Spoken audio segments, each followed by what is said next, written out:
In a world where news flies around every minute, you need the ability to relate and connect with what matters and stay up to date. Schengen Story Media News Echoes program is Africans in Diaspora and at Home's leading English news network, one of the most trusted, respected sources for news updates on current affairs as they affect global Africa.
Beautiful evening here in Milan, Italy. My name is Mark Godwin Iweajua, and you are welcome to Between the Lines. Between the Lines today, the 14th of July, 2025. And I'm here with Olayinka Raji from Lagos, Nigeria. Olayinka, how are you? Yeah, You're welcome to Between the Lines. Yeah, I'm very, very well, thank you. I'm glad to be here again on this Monday on Between the Lines. Yes, you are welcome. Hope you're making arrangements for the funeral. Is the funeral plans on now? I think it might have been done by now. Okay. Okay, yeah. let's meet up with George Chuku from Toronto, Canada. You're welcome to Between the Lines.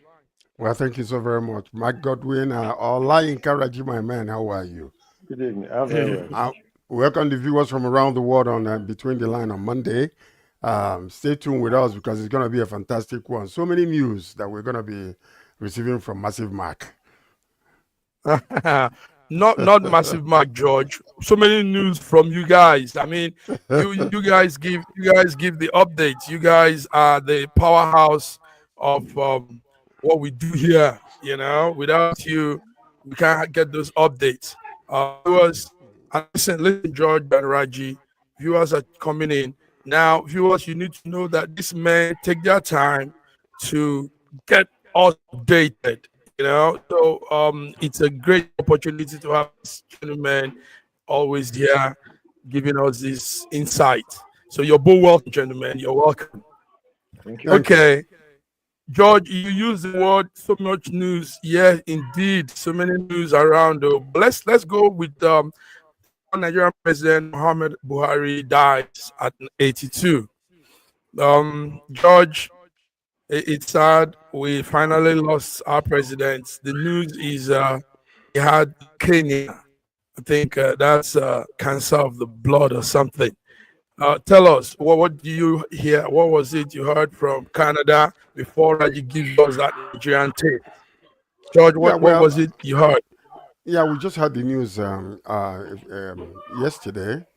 I think it was yesterday. Yeah, that our beloved Muhammadi Buhari is dead, and at the age of 82, he passed in London clinic after a reported illness. You know, we know a little bit about him. The world needs to know about him too. So it was a military and a political career that he had. You know, a former military ruler from 1983 to 1985. And he later became Nigerian first opposition candidate to defeat incumbent President Jonathan in 2015. So he's well known for his personal honesty and criticized for his struggles when it comes to insecurity, slow governance. They call him Baba Go Slow. So that was the nickname that was given to him. So, and he faced a lot of challenges during his era. Boko Haram was one of them. He struggled with it for a long time, and a lot of insurgency also, farmer herders clashes, and the economic crisis. Soaring rice price during his era. That's one of the things that we remember. So he had a little controversy, accused of human rights abuses several times, especially the one at Lekki Toll Gate. He was under his leadership that took place. Hundreds of young people were massacred. Which they denied and later found out that they were lying. But anyway, and so we have Buhari is a very controversial figure. During his first era, when he was a military ruler, he wasn't really, I call him what you call a ceremonial head of state, because he was the actual Diaspora that was making all the moves and making all the noise. Nobody hardly knew him. So, but he rode on that coattail, into his political career. And, he came in to talk about corruption. But under him, because of his, what I don't call lackadaisical attitude to a lot of things, under him, corruption went to another height.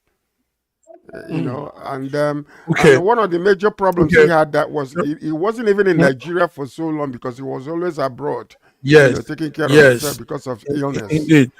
Yes. Illness. All right, George, hold tight. You to come and some of what you said are general views.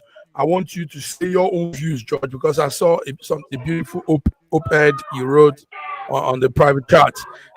Let's hear from Raji. Raji, has the body landed now? Do we have our president in Nigeria now since he died in the UK?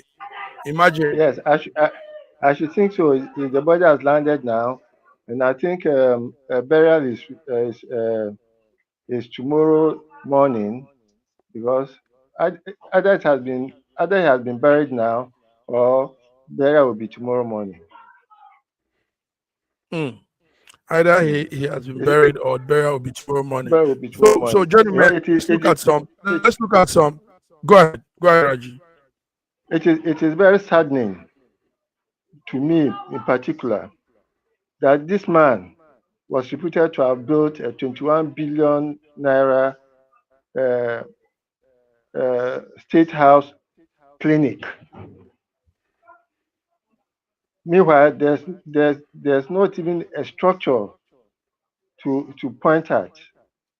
There was nothing that they did with the 21 billion that was supposed to be for the state house building, such that he had to go to London for a medical checkup and be spending the money or the country's money on a daily basis. I understand he was on the daily charge was about £3,000 per day for a president who put the country into serious poverty state. No, it is so annoying. Yes, indeed. But let's first of all, gentlemen, let's send our condolence to the families of Mohammed Bari. Yes, he had his flaws, but he was president. He was a military leader. He was a Democrat. And he did his thing. He did his part. Yeah. So let's look into core issues surrounding him. You just mentioned health facility. Imagine having all those years of leadership, and he still ended up dying in the UK. Yes. Ended up staying in hospital in the UK. George, why our leaders not getting it right? What is the problem? What's the problem here? George, let us hear you. The problem, truth never damages a cause that is just. The fact of the matter is that we are corrupt. And I say we, because that's the attachment upon Nigerians. The way we look at things is quite different from the way other people look at it. So now, this man came in, and I was warning people when he was campaigning. I say, the man is inept. This man cannot do anything for Nigeria because he wouldn't know what to do all the while. And I told people that this is exactly how his government is going to be. And then that's exactly what happened. Because one thing about this is this. It's time for us to begin to look for leaders who have a direct and intentful purpose to lead Nigeria to another place. Because most of they look at now already, all of a sudden, 2 years before the election, we're already wasting millions of dollars and time and discussing about 2027 election. It's not even 2026 yet. And that's everything surrounds that particular narrative right now. So that's what I'm saying. So the man came, whether we like it or not, he didn't do well at all. He did not.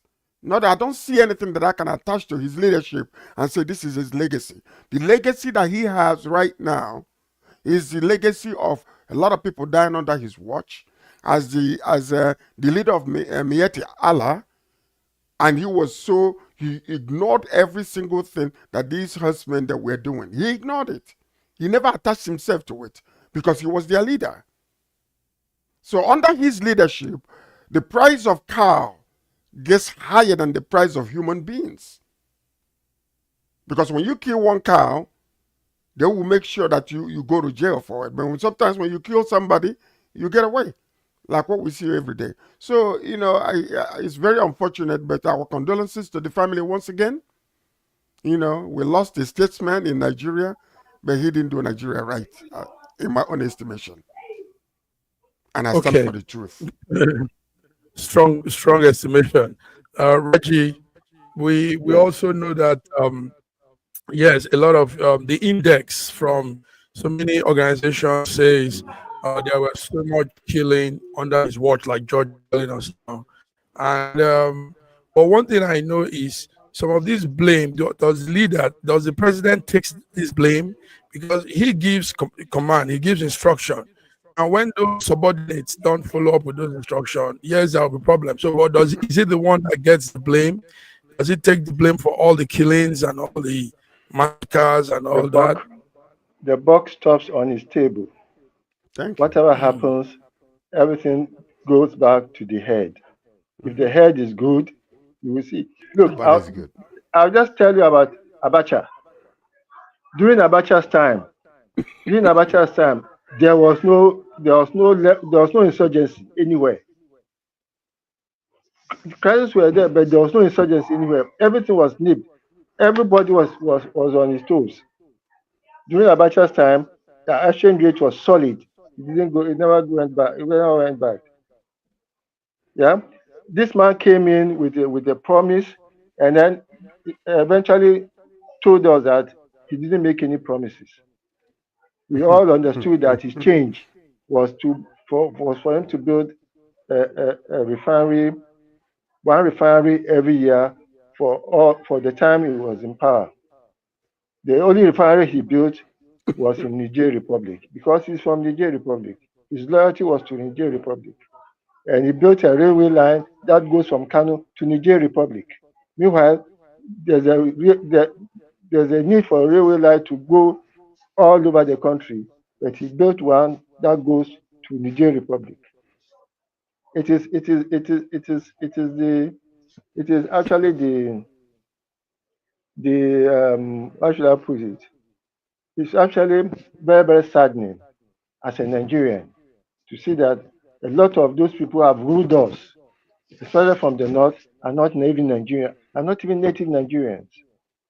And then they come in and they do whatever they like. Their loyalty is not to the Nigerian state, but to some other body.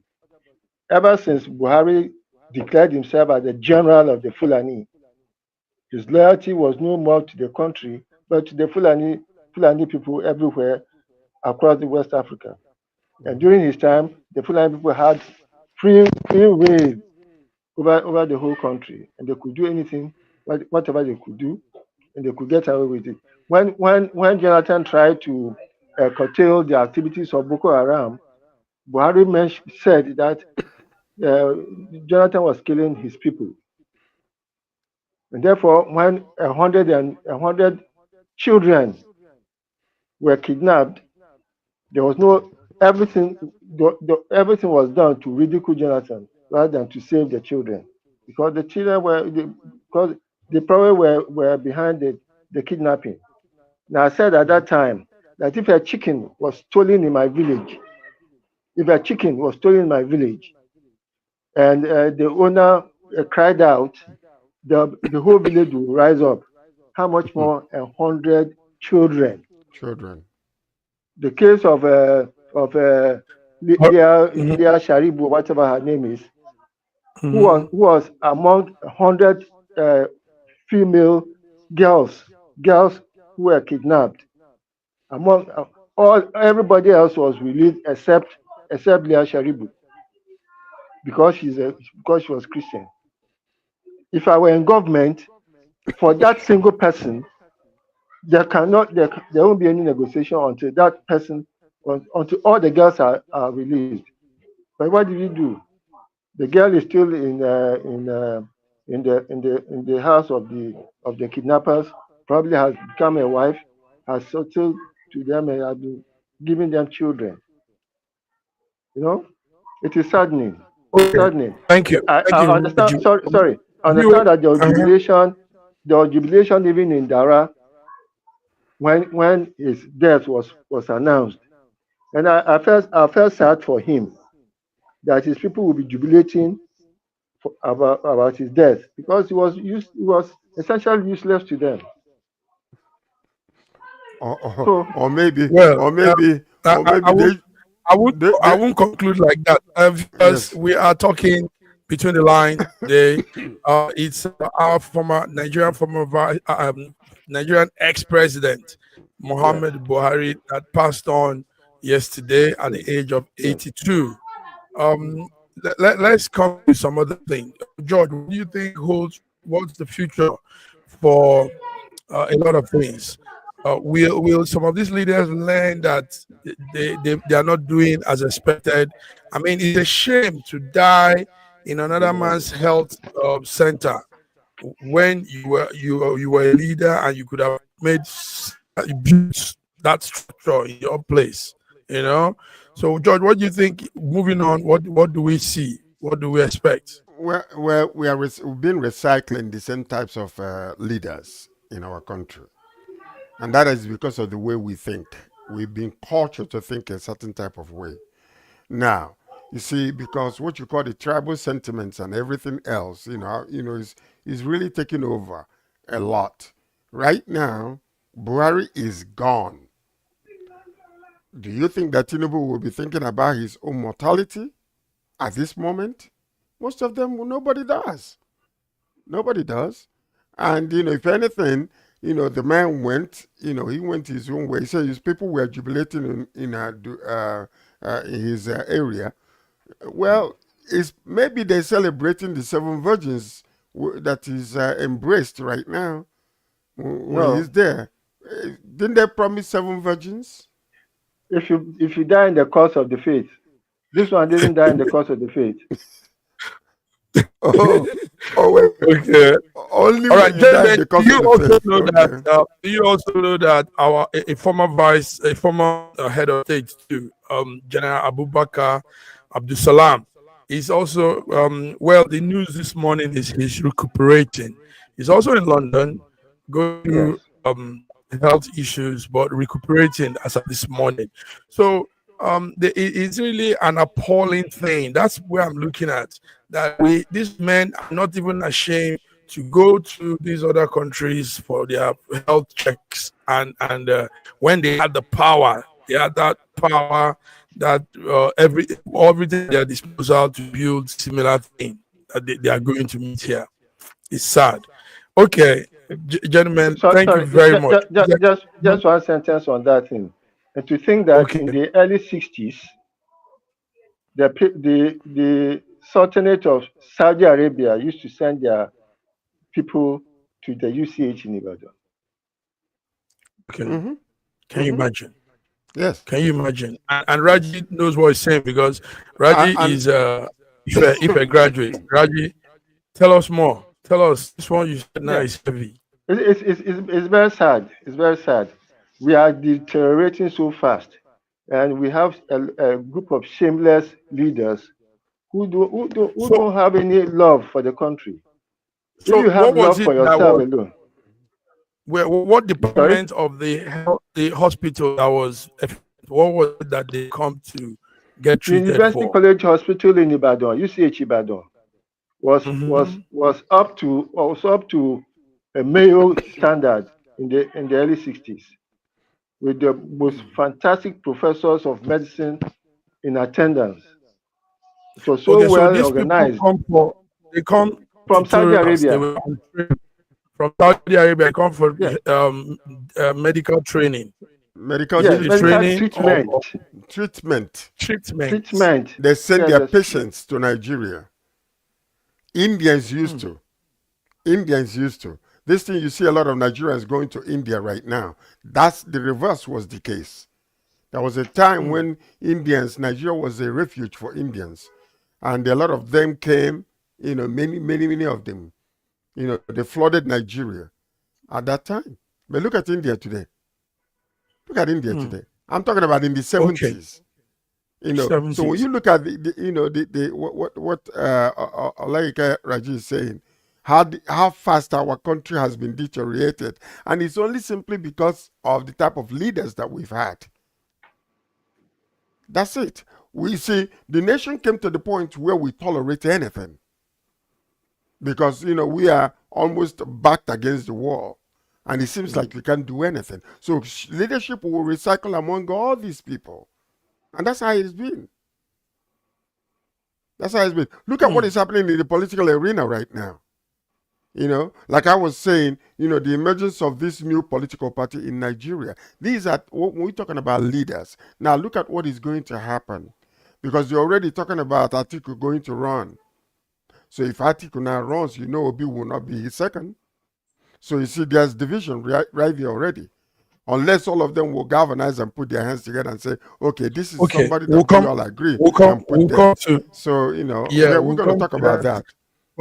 Yeah, the coalition. Let's go on to one man that didn't go to UK medical facility. He died at home.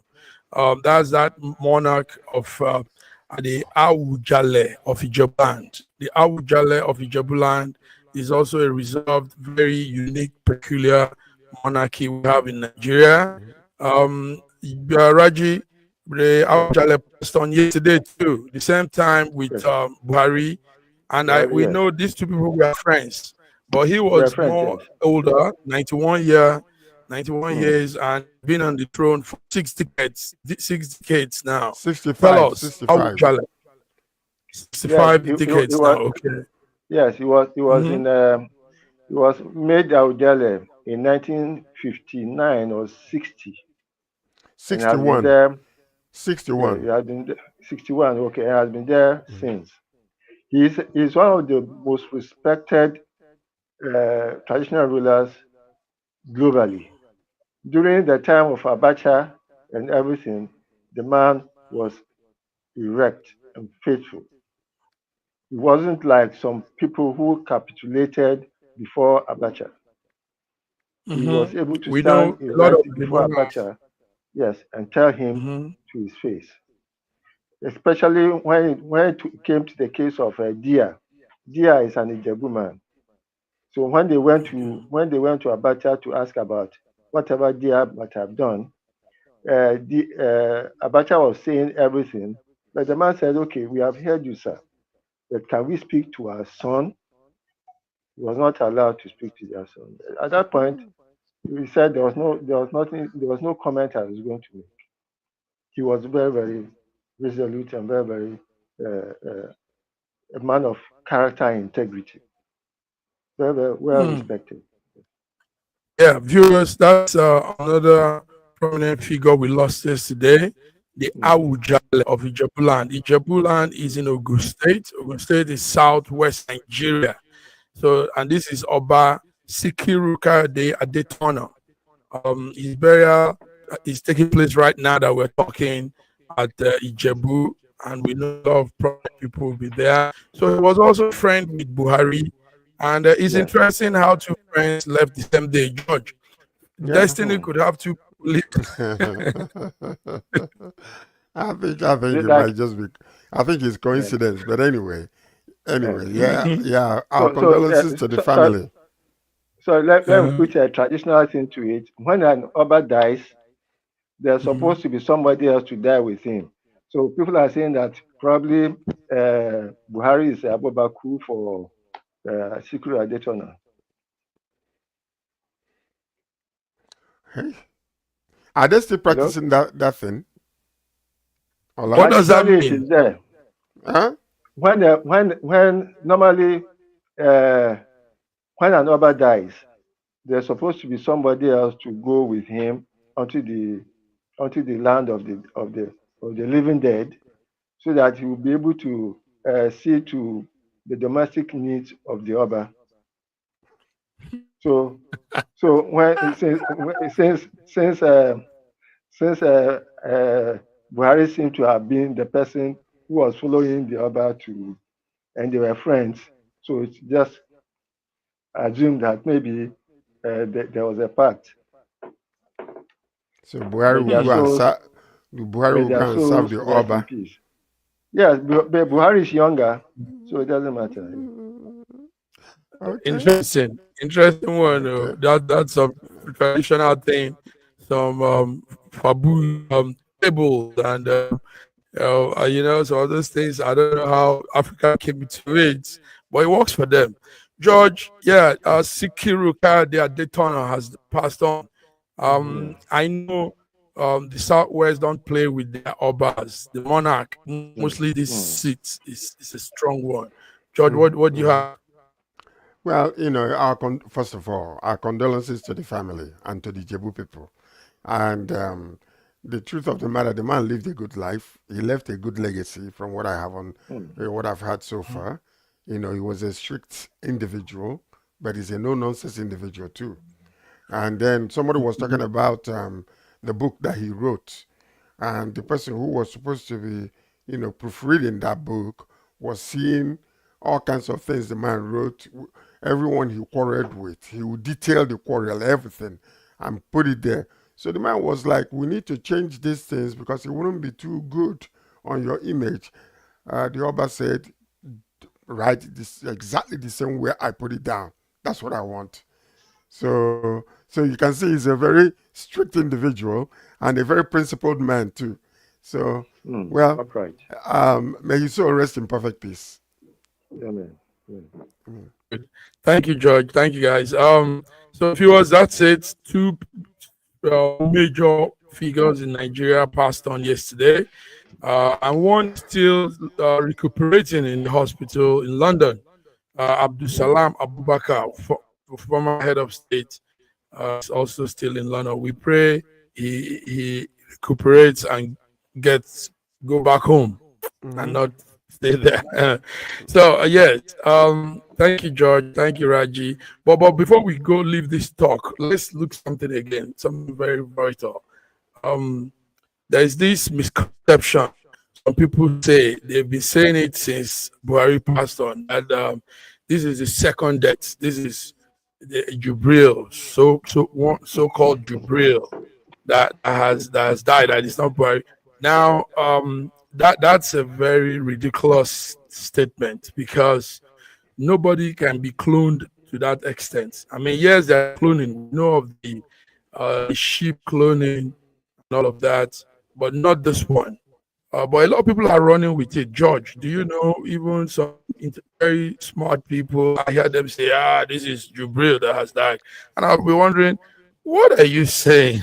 George, Well, that was see, IPOP coming up with that story. yes, that's the leader of IPOP that came up with the story and tried to prove it. Tried to prove it that Buhari was dead for a long time. But from the very beginning, I knew it was stupid. It will only take a senseless, dumb, and unintelligent individual to believe that. You listen to the man talk, you can tell who he is. The man never changed. But they try to take a little piece of thin from the ear and say, oh, see the difference there. So all those kind of, gimmicks, political gimmicks or whatever you call it, now the man is dead. The man is dead. And he lived his life as a leader, and so he left a legacy behind and he's in the history books. So all this nonsense these people are talking, it doesn't make any sense to me at all. Yeah. Thank you, George. So, viewers, there is no Jubril story or cloning. Please, we here in the studio, we can tell what is cloned, what is not. We can know when something has been altered, something has been doctored, or what, or any of those things. We have machines, there are gadgets to show those things. So for IPOB and Nigerians to believe that this is the Jubril that is dying the second time, please, you are living in cuckoo land. You're living in. It's not that this is Buhari, and yes, he went through severe illness those days, but he didn't die and he wasn't cloned. It's still him that was doing things until yesterday that he passed on. So that's what we have to say on this. Take it or not, but this is what it is. This is facts. Gentlemen, let's go have some small glass of water. We'll be back. In a world where news flies around every minute, you need the ability to relate and connect with what matters and stay up to date.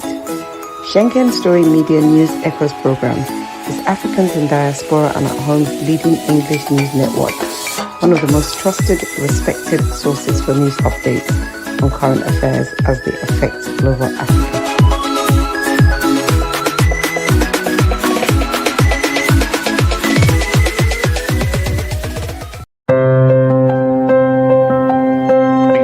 Who joined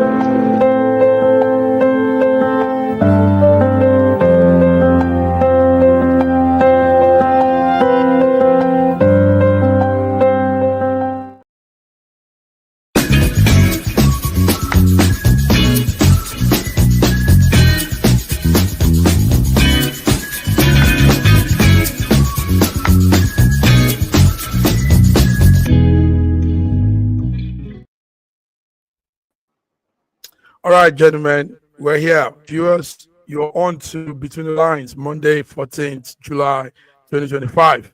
I'm here with Raji, I'm here with George, and now we're talking something important, gentlemen. I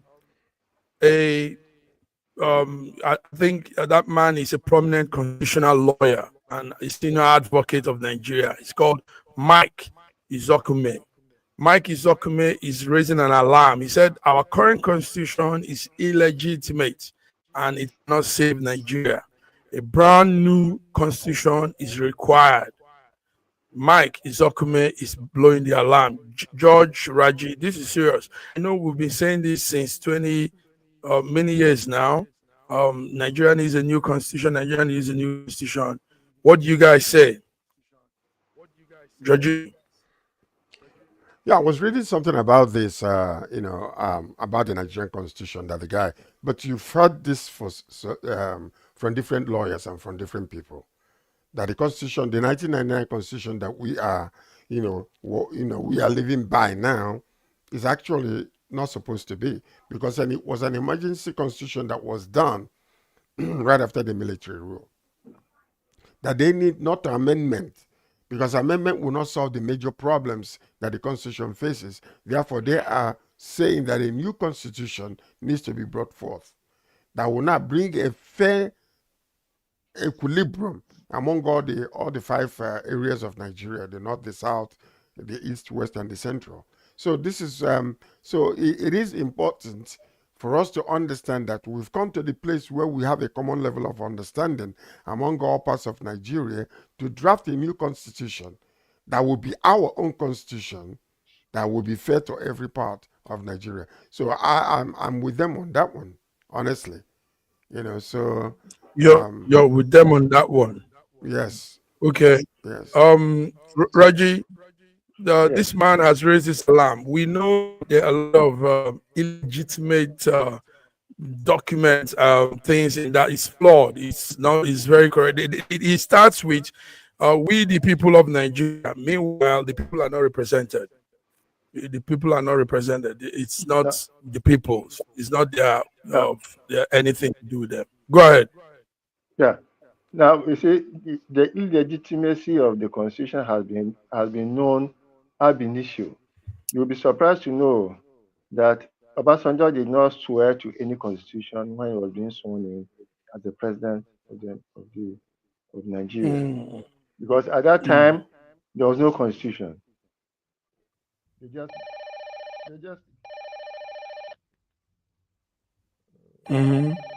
At that time, there was no constitution.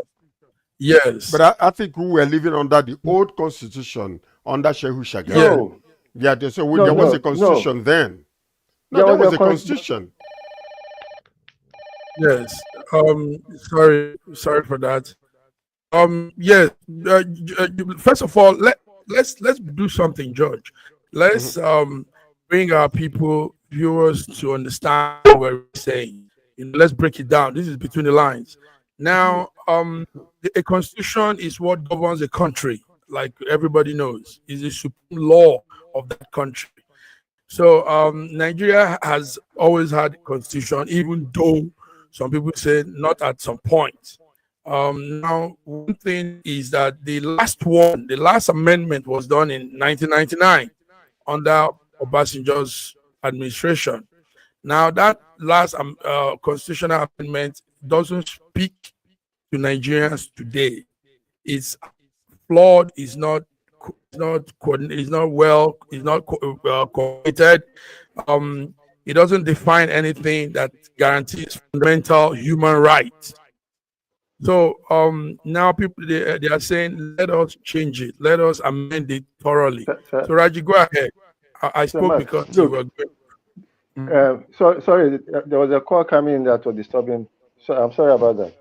There was never an amendment to this constitution that you are having. What happened was that a group of people selected by Abdul Salam under Professor Yadudu passed up a document that they now called the Constitution of Nigeria. The 1979 Constitution has been suspended. This one, there was nothing that, in fact, this document is so illegitimate that its legality has been challenged. But because a country cannot go on without a constitution, we have all accepted it as it. But people are saying that, look, we cannot go on with this constitution because even the opening sentence that we the people, there was no group of people who sat down to draft this constitution. It was drafted by a single person. And the amount of inane inclusion that was done to this constitution makes our country look ridiculous. If you go to read this constitution, if you can get a copy, and it's a genuine copy, and I'm sure there have been made so many copies, so many different copies in existence. So it is only right that we should sit down and draft a constitution that will be a constitution drafted by the different ethnicities that make up this country. If you are going to go with the 6 geopolitical zones, let us make it clear. Then, but much worse than anything else is the executive presidency that you are running, which is very, very expensive and which cannot be sustained, and especially if you want to build a country that can move forward. Because the way things are going, to become the president of this country, you have to have stolen money, or you have to have spent so much money. And when you come in, you are not going to, first of all, do anything other than to recoup whatever you spent, which may be up to more than $1 trillion. So we cannot continue in this state. If you really want some progress for this country, something has to be done about this constitution. You know something, Allah. What you're saying is correct. You know something. You see, some people rather have this constitution like this. They rather have it, and they don't want it to change because it benefits them very well. It favors them very well, and that's the reason why you're going to always have issues, because those that are in power, if this constitution kind of favors where they're from, they're not going to want to change it. But when pressure is mounted enough and noise is made enough for them to make a move, then you see them do it. But the only person that I can guarantee you right now who will be in the right position to do it is under Asiwaju.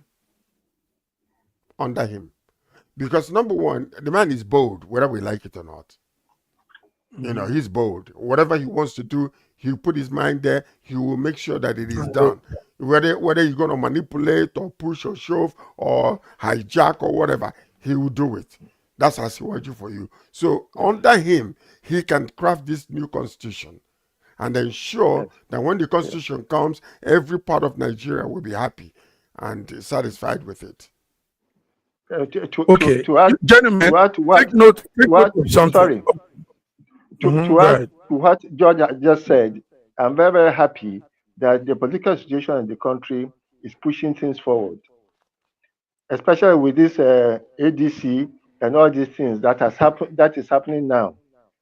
I'm sure for unintended consequences of all this political maneuvering will be that eventually we have to convolute a constitutional conference that will discuss the country going forward and give us a real constitution that will make us proud.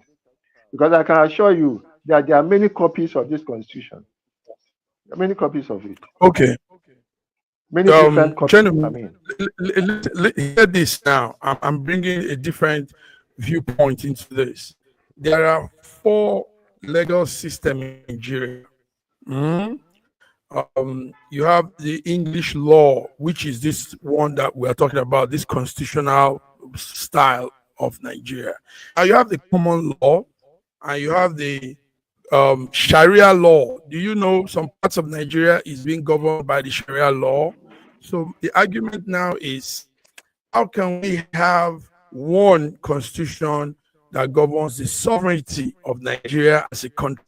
One, not because when we go to some place, they will tell you we're not under that. A correction for you, sir. We are under Sharia. A correction. We are under customary. A correction for you, sir, Mark. Okay. Sharia constitution, Sharia law has always been existing in the north, which was codified under the northern type. There's the common law, there's the customary law, and there's the Sharia thing, which was across most of the Muslim north. So it is not new. So it's not new. It's not new. And but you didn't get my question. I get you clearly. Yes. What I'm saying is, a constitution, sir. A constitution that would not necessarily have to. In this constitution now, in this constitution that we are in now, Sharia has become so prominent in it, to the extent that even in the among the Igbos, Sharia could easily be introduced. They have made Sharia so, but in the previous constitutions, there was a distinction. Sharia is a religious law, and therefore can only be applicable to those areas, especially in the north, where there was a majority of Muslims and who were practicing that kind of system before independence. So, you can't have a constitution. You have to have a single constitution, and that constitution they will define various levels of things where these areas this law may apply. In this area, all manner of laws may apply. Because even across the north, you don't have Muslims all over the place. Where a case affects a Christian, you can't take that case to a Sharia court. So these are all the things that, viewers, let me update our viewers. It's Between the Lines. We're talking about something very important. A lawyer, constitutional lawyer, advocate in Nigeria, that's Mike Isokume, has raised an alarm. He said the current constitution is can't Nigeria. It's illegitimate. It's not legal. It's not going to help us. That we need a brand new constitution. That's Mike Isokume speaking there. So and we are analyzing the facts around it. George, one thing is certain. You said this earlier. This constitution favors some people, and they will do everything to make sure we don't amend it. So how does it end? Because this is still the lawyers will use the word lacuna. You know, this is still the lacuna we have in our country, that the constitution is not representing me and you. It's not representing Raji. It's not representing the people, the citizens of the country. Can you imagine? And it's supposed to be. George, what do you say? Well, what you see is they were government centered in drafting the constitution. The constitution was not drafted to, to include the common man and the good of the common man. It wasn't their main purpose.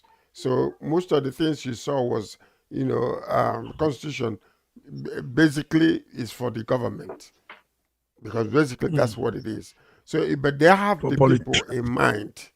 If they have the people in mind, then it will be a little different from what it is right now. Because this particular one, the reason everybody, even that Mike Ezokome or whatever, he was crying. He said that this must be replaced, and the solution will be referendum for the people-driven constitution. That's the people-driven constitution. It is not government-driven. And that's how they did it before, because of that military rule thing that was going on at that moment. So, but if we're going to draft a constitution right now, yes. Part of information. There's a group of patriots, chairman by the former Commonwealth Secretary, that is going to have a meeting. Anyoku, yes. Yeah, there was a meeting ongoing. It will have happened today or yesterday, tomorrow. But it's going to happen on Wednesday because of the death of Kabiesi, Adetona, and the Agbobaku Buhari, who died with him. So there's going to be the meeting, and the meeting is also all about the constitution of this country. Not about the constitution of this country. It is it is something that can be done. It's something that people have been shouting about. It's not Michael Zekomi who came on first. He's just been more voluble, but it has been there all the time, even from the first day that Obasanjo came into power, and there was no constitution for him to swear on. Thank you, Raji. Okay. Let's also remind some of our Nigerian viewers that tomorrow, I think tomorrow, the 15th of July. Yeah, the federal government has called for a holiday in honor of the late former President Buhari. Also today. From today till the 22nd, the National Assembly has suspended all legislative activities to honor former late President Muhammad Buhari. So viewers in Nigeria, take note of that. Yes, he was our president, and he did his thing. Right, let's go further, Jen.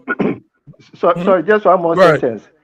I'm sure a lot of people are happy that it was declared a public holiday, not a day of mourning.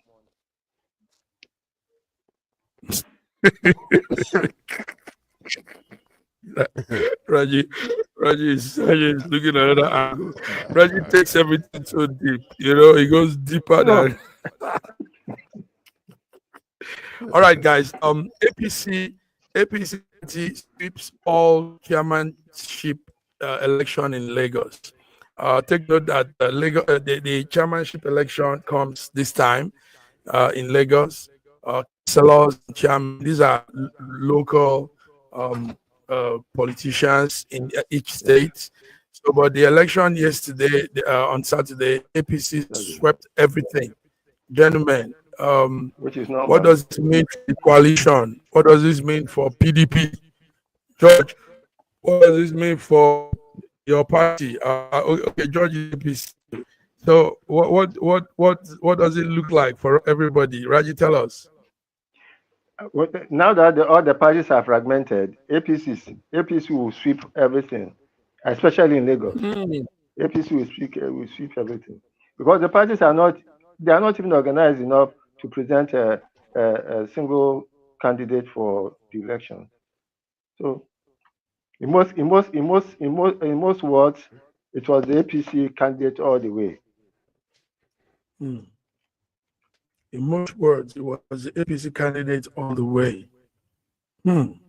Yeah, so the numbers we saw is out of 326 councillorship positions in Lagos, APC had 305. Can you imagine? That's virtually everything except one. Then the chairman election, you have 37 local governments in Lagos. Raj, is that correct? And Well, APC swept 20 of them, 20 of those local governments out of 37. how many? 20? 20, No, you yes. see, the actual number of local governments in Lagos is 20. Is actually 20 or 24. The government had created local council development agencies or areas. That is 17 more of them. That makes it 37. So the actual local government is the 20. official local government as enshrined in the constitution, which is another anomaly of that constitution, where you have to enshrine the number of local governments of each state in the constitution. It's an anomaly in itself. So according to the constitution, the legal local governments in Lagos State is 20. Yes. Okay. And then there's an All right. internal Thank you very arrangement in Lagos State Going to on. make it 37. Yes. Okay. George, Trump is expected tonight. We're waiting for his statement in support of Ukraine. You know, the issue has changed now. Trump now sees that it's Russia that is the aggressor. You know, he has finally come to terms with reality. We're saying this.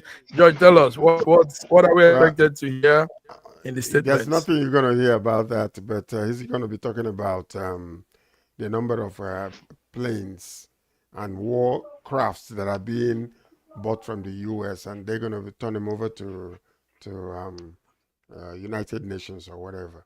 So, and he's going to be talking about that. He's going to be talking about also about the person who is going to handle those transactions and stuff like that. The guy will come and speak, and then Trump realizes that Putin is just he's testing his power because under what's his name, under the former president of the United States, Putin never did this. Biden. Putin never did this. But now, all of a sudden, yesterday was 700 and something missiles that were sent to Ukraine. 700 and something. 700 and something. Can you imagine? So they numbers. just wanted to desert that place. And he's doing it immediately. Trump made a mention of him, and did not speak favorably. He started doing it. And up until now, he's still doing it. And it's not over yet. So now what Trump is trying to do is to backslide into supporting this guy, because under him, if he does not, then the world will blame Trump.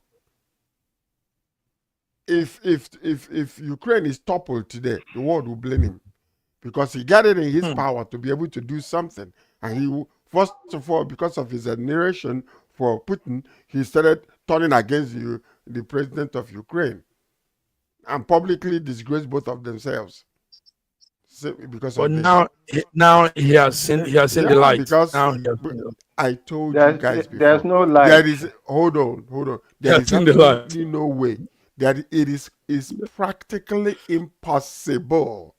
Okay, practically impossible for Putin to admit to any type of deal that Trump is trying to make. He would not want Trump to get one single glory out of this war ending. He's trying to make sure that he does not succumb to anything that Trump is doing. I'm telling you. because you have to understand the way they think and the way Americans think. America thinks that they're more superior. Russia say no. So Putin will not bow to Trump's negotiation. Watch what I'm telling you. It will intensify. There's no action of the U.S. anywhere in the world that is not in the interest, that is not taken in the interest of the U.S.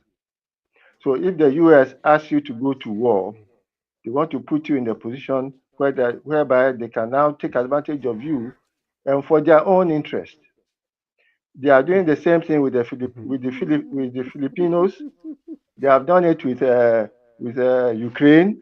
They have encouraged the Ukrainians to fight until the last man, until the last Ukrainian.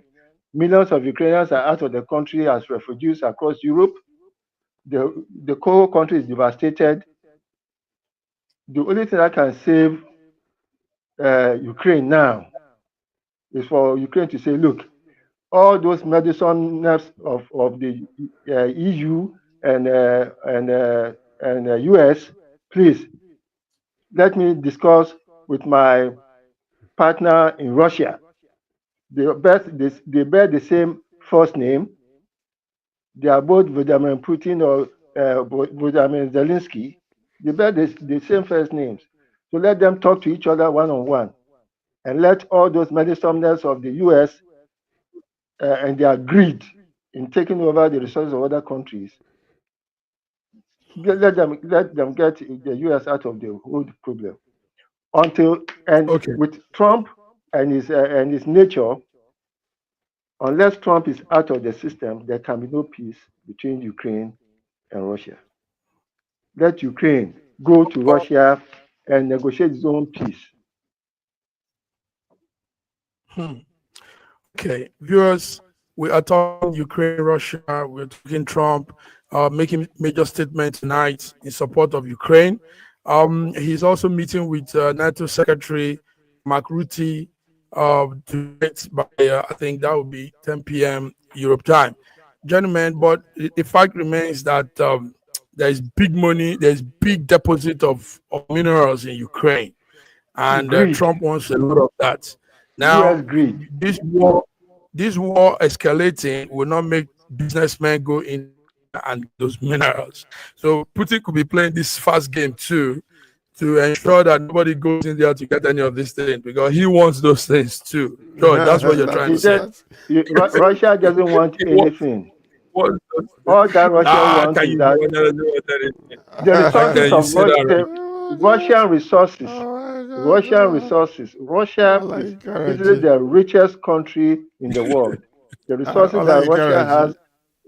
But which rich person want more? I mean, even if you have everything in the world, there's no greed. There's no greed. There's no greed in Putin in Russia. Oh my God! It is America that has always been greedy. Oh my God! America has always been greedy. And if you look at, I just don't get you. I don't get you. Let me get this. Let me get this through to you. When you look at world history, you will realize that Western civilization has always been based on violence and domination. But for those countries that have had solid history behind them, they have had their own civilization, they are more calmer when they are dealing with the Western world.